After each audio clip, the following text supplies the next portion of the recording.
Very good morning friends. वैसे अभी बज रहे हैं रात के 3 और इस टाइम पे मैं कर रही हूँ आपके लिए क्लास रिकॉर्ड। वैसे अभी जो है ग्रुप 1 सब ग्रुप 3, ठीक है। और इसके अलावा अगर कोई भी व्यापम का एग्ज़ाम है ना, तो उन सभी में ये जो हम क्वेश्चंस करेंगे अ, वो सभी काम आने वाले हैं, ठीक है। चलिए अभी देखते हैं। ये बुक जो है इंग्लिश लैंग्वेज में है, लेकिन आप लोगों को तो मेरे वर्ड्स पे ध्यान देना है, तो आराम से समझ में आएगा, कोई दिक्कत नहीं आने वाली है, ठीक है। ये सिर्फ मैं एक शेड्यूलिंग के लिए रख रही हूँ कि आपको समझ में आए कि हम पढ़ने वाले क्या क्या हैं। बाकी आपको सिर्फ मेरे शब्दों पे ध्यान देना है, सब कुछ समझ आएगा। लैंग्वेज देख के बिल्कुल मत डरना कि बुक इंग्लिश में है। अगर हाँ फिर भी आपको प्रॉब्लम आती है तो हिंदी वर्जन भी हम करेंगे, ठीक है। लेकिन कंप्यूटर की टर्मिनोलॉजी हिंदी में और ज़्यादा डिफ़िकल्ट हो जाती है, तो यकीन मानिए हिंदी से ज़्यादा बेटर आपको यहाँ समझ आने वाला है। चलिए स्टार्ट करते हैं। देखिए इसमें बहुत बहुत सारी चीज़ें आपकी कवर है कंप्यूटर का, इससे बाहर कोई भी पार्ट ऐसा नहीं रहेगा जो आपको एग्जाम में जिसकी वजह से प्रॉब्लम हो। अगर इन केस उसके बाद भी अगर ऐसा होता है तो उसको भी हम अलग से कवर कर लेंगे। देखिए इंटरनेट से क्वेश्चन आपके आजकल भर भर के आते हैं, नेटवर्क से क्वेश्चन आते हैं, ये भी कवर है। कंप्यूटर सिक्योरिटी जिसमें वायरस वगैरह सब हम पढ़ेंगे। कंप्यूटर के एब्रीविएशन 5 पेजेस में भर भर के एब्रीविएशन है, तो सारे एब्रीविएशन जो शॉर्ट फॉर्म्स जिसे कहा जाता है वो भी कवर हो जाएगा। एंड प्रीवियस ईयर PYQs है ना, मतलब पिछले सालों में व्यापम ने वेरियस एग्जाम्स में, अलग अलग एग्जाम्स में जो भी क्वेश्चंस पूछे हैं कंप्यूटर के रिलेटेड में, वो भी हम कवर कर लेंगे। नियर बाय हम देख रहे हैं कि 60 से ज़्यादा पेजेस में ये आपको देखने को मिलेंगे और आराम से कवर हो जाएगा। और आप यहाँ सोच रहे हो कि 60 पेजेस में क्या PYQs कवर होगा, तो मैं आपको बताऊँ, यहाँ पर MCQ फॉर्मेट में नहीं कवर किया गया है। MCQ फॉर्मेट में अगर कवर करते तो 60 पेजेस में हार्डली आपका, अगर एक पेज में 3 से 4 MCQ अगर हम कवर करते तो 60 पेजेस में कितना कवर हो जाता। मान लो अगर हम 4 का भी लेके चलते हैं तो 250 MCQ आपके कवर हो जाते हैं, लेकिन यहाँ पर 1 लाइनर के फॉर्म में MCQ कवर किए हैं। तो अब आप सोच सकते हैं कि 60 पेजेस में कितने सारे आपको MCQ मिल जाएंगे। मतलब आप ये समझ लीजिए ये जो आपका एक कंप्लीट पैकेज हो जाएगा कंप्यूटर का। इससे बाहर आपको कहीं कुछ भटकने की बिल्कुल ज़रूरत नहीं है, ठीक है। चलिए स्टार्ट करते हैं। कंप्यूटर क्या होता है, ठीक है। तो डेटा को एनालाइज करके और प्रोसेस करके हमारे काम को आसान बना देता है। बहुत बेसिक सी डेफिनेशन है कंप्यूटर की, तो उसमें ज़्यादा दिमाग नहीं लगाना है। इसके बाद में कोई भी डेटा हो सकता है, names, age, sex, weight, height, वो सबको एनालाइज कर सकता है। कंप्यूटर को जो है हम और किस तरीके से डिफाइन कर सकते हैं, उसके फंक्शन के बेसिस पर। तो फंक्शन के बेसिस पर हम कंप्यूटर को कोई भी डेटा देते हैं तो वो डेटा को एक्सेप्ट करता है। स्टार्टिंग में हो सकता है आपको थोड़ा सा बोरिंग लगे और आपको लगे कि ऐसे क्वेश्चन नहीं आते हैं, बट यकीन मानिए कि जो जो यहाँ पर हम डिस्कस करेंगे डेफिनेटली आपको कहीं ना कहीं आपकी कंप्यूटर की अंडरस्टैंडिंग को डेवलप करने में बिल्कुल मदद करेंगे। और आजकल क्वेश्चंस जो है वो अंडरस्टैंडिंग बेस्ड आ रहे हैं। हमारी समझ को चेक किया जा रहा है एग्ज़ाम में कि हम किसी भी सब्जेक्ट को कितना समझते हैं, है ना। तो थोड़ा सा 1-2 पेज का आपको लगेगा कि शायद ये नहीं आएगा, बट डेफिनेटली आप देखिएगा आपकी सोच को बहुत साफ सुथरा करेगा। जहाँ पे आप क्वेश्चन में फंस रहे होंगे तो वहाँ पर आपको ये जो बेस बनेगा ना आपका, वो हेल्प करेगा उन क्वेश्चन को भी सॉल्व करने के लिए, ठीक है। बाकी हमें हमेशा याद रखना है कि तूफानों से डर के कभी नौका पार नहीं होती और हिम्मत करने वालों की कभी हार नहीं होती, ठीक है। पेशेंस के साथ में क्लास करते हैं। चलिए स्टार्ट करते हैं। क्या है कि एक्सेप्ट डाटा, कंप्यूटर जो है डेटा को एक्सेप्ट करता है हमारे इनपुट डिवाइसेस से, स्टोर करता है अपनी मेमोरी में, प्रोसेस करता है डाटा को प्रोसेसर के माध्यम से, ठीक है। Retrieve the store data as and when required, ठीक है। और उसके पास जो भी डाटा स्टोर्ड होता है हमें उसे जब भी देखना होता है तो उसे आउटपुट डिवाइसेस के माध्यम से हमारे सामने पेश करता है और प्रिंट के माध्यम से हार्ड कॉपी के फॉर्म में भी हमें प्रोवाइड कर देता है ना। तो देखा हमने कंप्यूटर को कितना अच्छे से समझ लिया कि इनपुट डिवाइस क्या कर रहे हैं, मेमोरी क्या कर रहा है, प्रोसेसर क्या कर रहा है, उसके बाद में आउटपुट डिवाइस क्या कर रहे हैं और प्रिंटर क्या कर रहे हैं। ये 5 में आपने इन सबको थोड़ा सा देखा। अब हम कैरेक्टरिस्टिक्स देखते हैं कंप्यूटर की, कि कंप्यूटर के ऐसे क्या गुण होते हैं कि आपके क्वेश्चन पेपर में 25 नंबर का अकेले कंप्यूटर से क्वेश्चन आने हैं। तो इस भाई साहब में, कंप्यूटर भाई साहब में कुछ ना कुछ तो ऐसे गुण हैं। क्या गुण है? बहुत हाई स्पीड होती है, एक्यूरेसी बिल्कुल करेक्ट रहेगा, ह्यूमन मिस्टेक्स नहीं करता है कंप्यूटर, इंटेलिजेंस होता है, वर्सिटिलिटी होती है, बहुत सारे हम काम कर सकते हैं, और स्टोरेज भी रहता है। एक फाइल को अगर आपने स्टोर कर दिया है तो उसमें ना डीमक लगेगी, ना कोई प्रॉब्लम होगी, वो फाइल आपकी सालों तक एज इट इज़ आपको मिल जाएगी। अब तो क्लाउड पे भी हम चीज़ों को स्टोर कर देते हैं, तो हमारे फ़ोन में और अदर प्लेसेस पे हमें स्पेस का प्रॉब्लम नहीं आता है। फादर ऑफ कंप्यूटर कौन है? आपके चार्ल्स बेबेज है। Father of modern computer Alan Turing है। ये अच्छे से याद रखिएगा। चार्ल्स बेबेज आप सबने पढ़ा होगा, बट वो फादर ऑफ कंप्यूटर है। लेकिन अगर हम मॉडर्न फादर ऑफ कंप्यूटर की बात करते हैं तो वे हैं Alan Turing. World wide web, WWW का फुल फॉर्म क्या होता है? World wide web. इसके फादर कौन है? टिम बर्न्स ली हैं। ठीक है, देखो यहाँ पे भी 3 वर्ड है और यहाँ भी 3 है। ठीक है, फादर ऑफ इंटरनेट कौन है? ये है विंडसर्फ। ठीक है, कौन है? विंडसर्फ। आप ऐसे याद रख सकते हो कि जब घर में नेटवर्क अच्छा नहीं आता है, इंटरनेट ठीक से चल नहीं रहा होता है, तो हम सब क्या करते हैं? थोड़ा खिड़की दरवाजे खोल देते हैं, छत पे चले जाते हैं कि भाई आ, अच्छे से नेटवर्क आ जाए, इंटरनेट चले। तो विंड से विंडो जैसा आपको साउंड होगा। इंटरनेट चलाने के लिए हम अपने विंडोज़ वगैरह खोल देते हैं ताकि नेटवर्क अच्छा चले। ठीक है, अब जनरेशन देख लेते हैं कि 1940 से 56 तक जो है फर्स्ट जनरेशन रहा था कंप्यूटर का। और फर्स्ट जनरेशन में यूज़ होते थे वैक्यूम ट्यूब। बहुत इंपॉर्टेंट है, हमने जब पहले क्वेश्चंस किए तो हमने देखा था कि आपके यहाँ से सीधे सीधे क्वेश्चन देखने को मिलते हैं। ठीक है, तो फर्स्ट जनरेशन में क्या यूज़ होता था? वैक्यूम ट्यूब यूज़ होता था।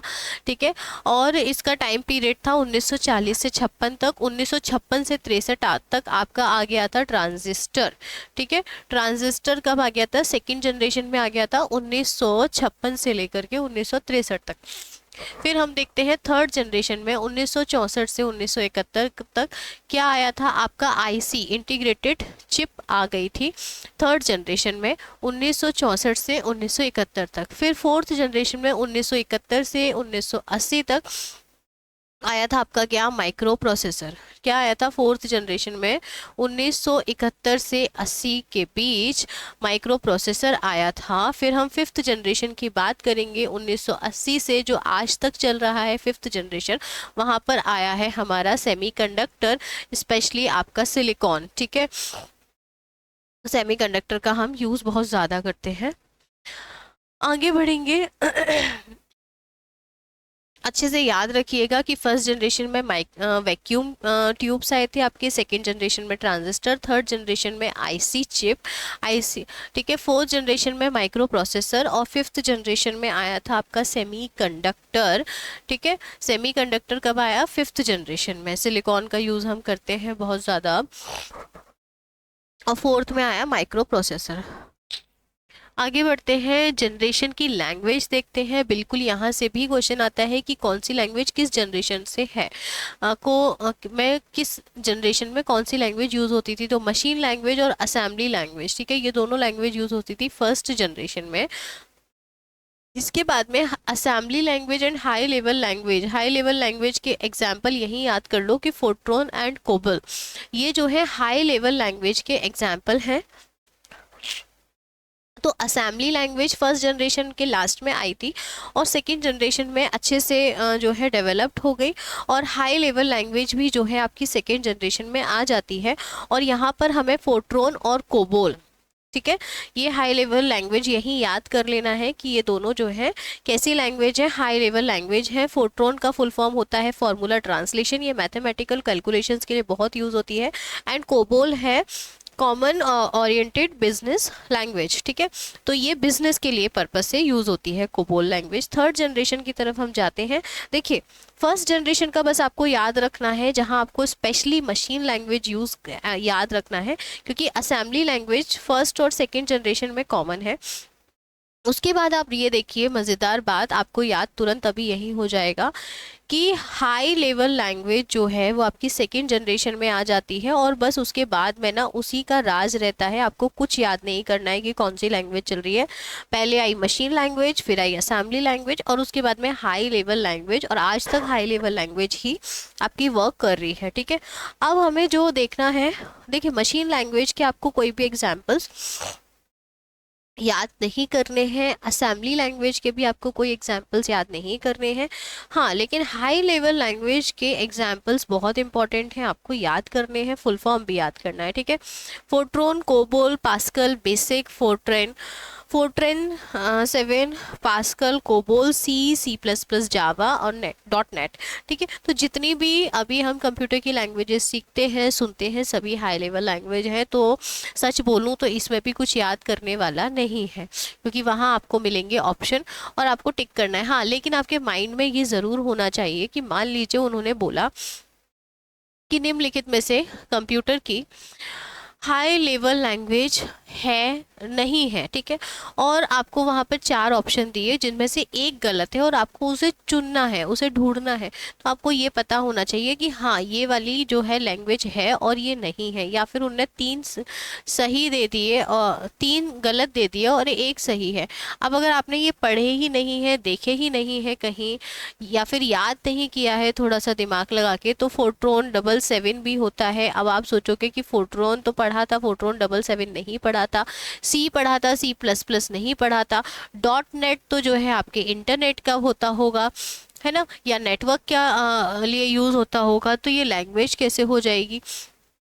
ठीक है, पास्कल जो है, पास्कल का रूल हमने साइंस में पढ़ा है, ये लैंग्वेज कैसे हो जाएगी। और बेसिक, बेसिक तो किसी भी चीज़ को हम बेसिकली सीखते हैं, बेसिक बेसिक तो अलग चीज़ होती है, तो ये लैंग्वेज कैसे हो जाएगी, है ना। तो ये थोड़ी चीज़ें को आप दिमाग में रखिएगा कि ये सारे लैंग्वेज के नेम हैं और इनके नेमों को आप याद रखिएगा। अब हम देखते हैं टाइप्स ऑफ कंप्यूटर। तो हमें जो है 5 टाइप के कंप्यूटर देखने हैं। इसमें सबसे पहले हम देखेंगे सुपर कंप्यूटर।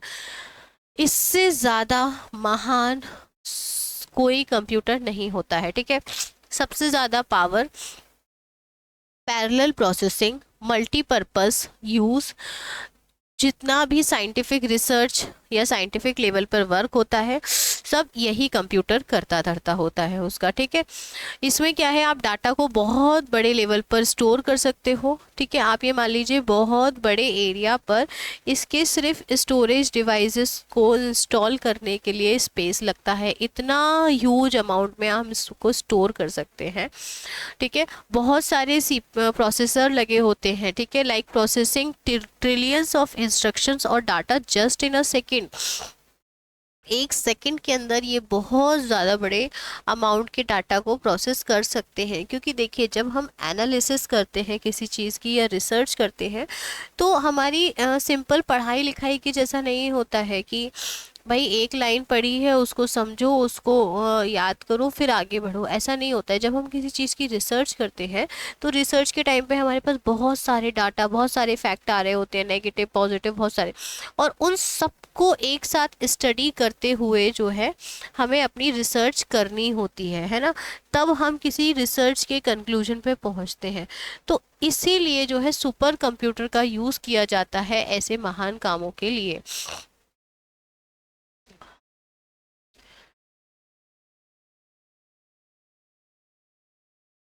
तो ये जो है ट्रिलियंस ऑफ इंस्ट्रक्शंस, बहुत सारे इंस्ट्रक्शंस और डाटा को विद इन सेकेंड्स प्रोसेस कर लेता है, कैलकुलेट कर लेता है, स्टोर कर लेता है, डाटा एक्सेप्ट कर लेता है, and this is because of the thousands of interconnected processor. ठीक है, मैंने वही बोला था कि इसमें पैरेलल प्रोसेसिंग होती है। सुपर कंप्यूटर में बहुत सारे प्रोसेसर एक साथ में इसमें वर्क करते हैं।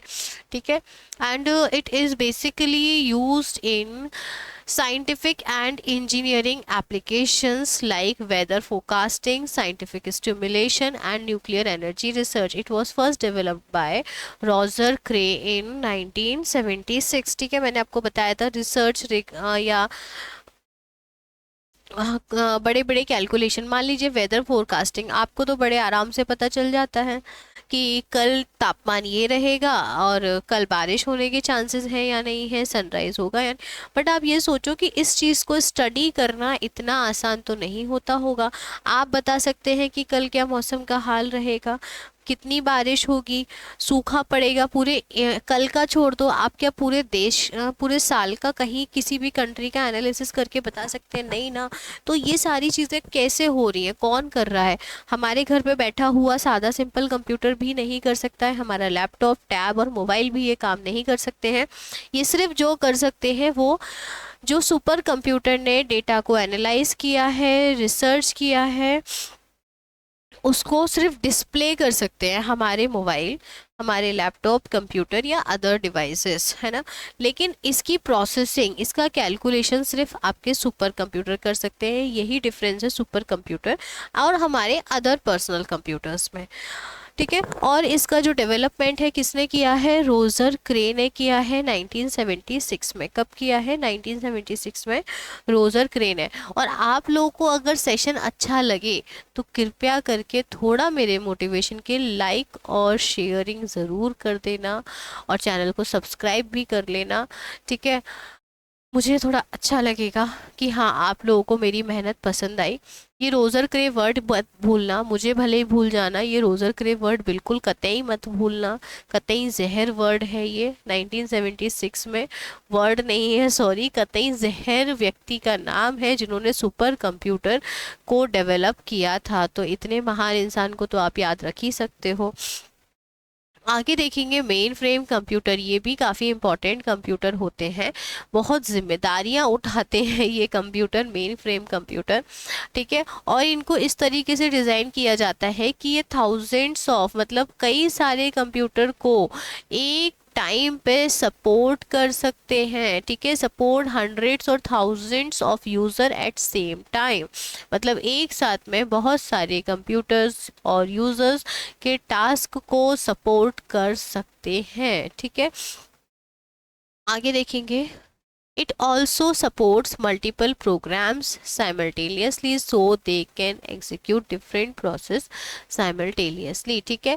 बहुत सारे प्रोग्राम को जो है सपोर्ट कर सकता है ताकि वो अपना काम आराम से कर सके।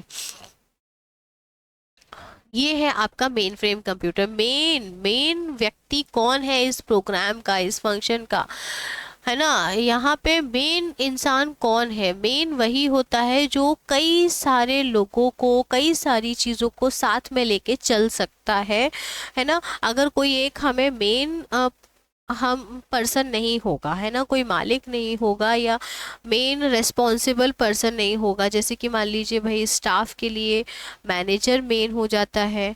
वहीं अगर हम एक कंपनी के हायर अथॉरिटीज़ के पास जाएंगे तो वहाँ पर सीएम, सीईओ वगैरह जो रहते हैं वो आपके मेन पर्सनालिटी होते हैं। ऐसे ही होता है मेन कंप्यूटर, ठीक है, main frame computer.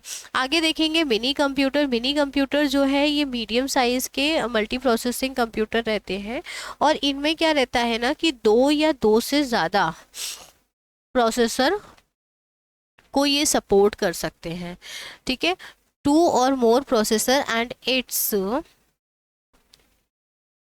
Supports 4 to 200 users at one time. आप सोचो, यहाँ मिनी नाम लगा है और सिर्फ मिनी कंप्यूटर आपके कितने यूजर्स को एक बार में सपोर्ट कर पा रहा है? 4 से लेके 200 तक, है ना। तो मेन फ्रेम की कैपेसिटी आप समझिए 100 से लेकर थाउजेंड्स को एक साथ में सपोर्ट कर सकता है, ये डिफरेंस है, ठीक है। Mini computer are used in place like institutes और departments of different work like billing, accounting, inventory management, ठीक है। जो बड़े लेवल पर मान लीजिए कहीं पर अगर आपके, यही हम देख रहे हैं कि 100-150 कंप्यूटर यूज़ हो रहे हैं, तो वहाँ पर मिनी कंप्यूटर का यूज़ किया जाएगा जो कई सारे यूज़र्स को एक टाइम पे हेल्प कर सकता है, ठीक है।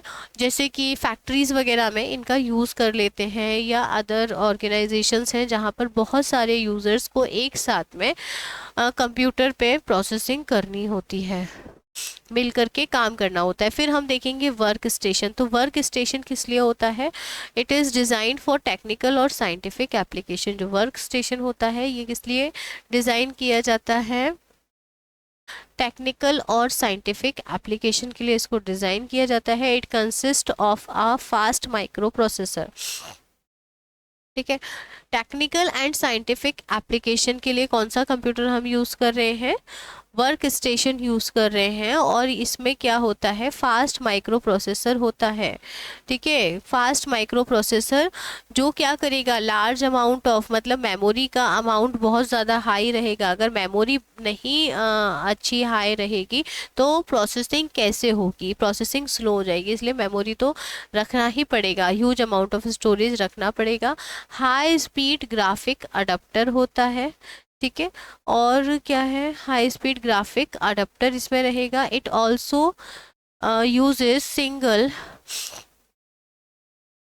it is a single user computer. It generally used to perform a specific task with great accuracy. ठीक है, तो ये आपकी काफ़ी एक्यूरेसी के साथ में कोई एक स्पेसिफिक टास्क के लिए ही इन कंप्यूटर को यूज़ किया जाता है। ठीक है, फिर हम पर्सनल कंप्यूटर जो हमारे घरों में हम लोग यूज़ करते हैं, जिसमें हमारा लैपटॉप है, मोबाइल को भी आप एक तरीके से देख सकते हैं। इसके अलावा आपका जो घर का पीसी होता है, डेस्कटॉप कंप्यूटर जिसे कहते हैं, नॉर्मल ऑफिसेस में ये कंप्यूटर यूज़ होते हैं, छोटे लेवल पे स्कूल्स में भी ये कंप्यूटर यूज़ हो जाते हैं, है ना। तो आप लोग आराम से इनको देख सकते हैं। इनमें जो ये क्या रहते हैं आपके, इनको माइक्रो कंप्यूटर भी कहा जाता है।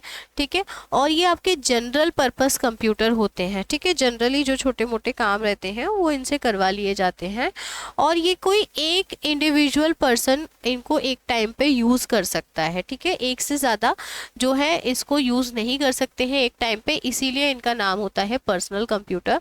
और इसमें माइक्रो प्रोसेसर जो रहता है, जैसे कि हम जिसे सिंपल लैंग्वेज में बोलते हैं सीपीयू। ठीक है, central processing unit, memory, input और आउटपुट, यही इससे मिलकर ये कंप्यूटर बन जाता है। ठीक है, इनपुट में जैसे हमने कीबोर्ड और माउस अटैच कर लिया, आउटपुट के लिए जो है मॉनिटर हम यूज़ कर लेते हैं, प्रिंटर कुछ लोगों के यहाँ यूज़ होता है, कुछ लोग नहीं करते हैं। ठीक है, इसके अलावा जो है आपका मेमोरी आपकी जो है परमानेंट और वॉलेंटरी दोनों रहती है। इसके अलावा हमें और कुछ यूज़ करना है तो हम secondary memories like pen drive और भी कई सारे रहते हैं, उनको हम यूज़ कर लेते हैं, फ्लैश मेमोरी वगैरह। ठीक है, और this kind of personal work के लिए होता है। ठीक है, one user one time, making assignment बनाते हैं हम अपने बच्चों का, मूवी देख लेते हैं। सबसे इम्पोर्टेंट काम तो यही होता है आजकल की जनरेशन के लिए, कंप्यूटर का मूवी देखना और ऑफिस का वर्क करना, असाइनमेंट करना। बिल्कुल, स्टूडेंट लाइफ में सबसे ज़्यादा कंप्यूटर का सदुपयोग इन्हीं चीज़ों में होता है। ठीक है, इसके आगे जो है हम नेक्स्ट क्लास में करेंगे।